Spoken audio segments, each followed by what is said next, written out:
Hello hi नमस्कार जय जगन्नाथ गोटे कुनी पिलाटे कोरोना विषय एक रचना आकार किसी लिखी जहाँकि वीडियो माध्यम प्रकाश करने को जाऊँ जदि वीडियोटी भल लगे तेज लाइक कमेंट शेयर एवं सब्सक्राइब निश्चय कर दिंतु।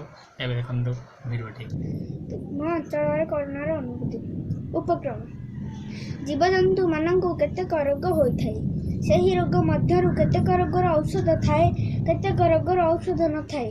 कोरोना एमिति रोग जार औषध नाही यह सरकार महामारी बोली घोषणा कर चतुर्पार्श्वर दृश्य यह एक संक्रमित रोग होता है। यही रोग वायु द्वारा चारिआडे व्यापी थाए। यही रोग जन को हेले समस्त को होता है।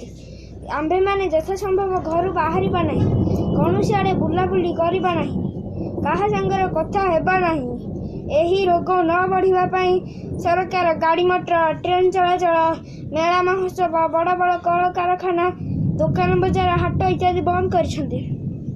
उपकारिता यही रोगर प्रभाव उपकार कम होता है।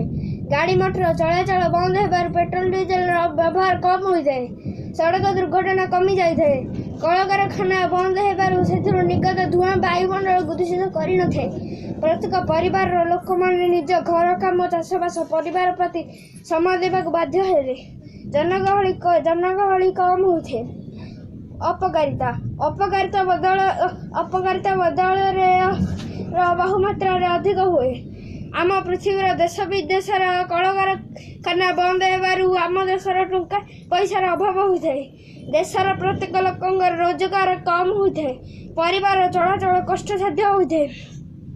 शेष कथा यही रोग को आम निजक निजे सचेतन हेले हाथ में साबुन लगाइबा मुहरे मास्क लगाइबा सामाजिक दूरता रक्षा करवा यही सब नियम मानि चलिले रोग आग को बढ़ ना।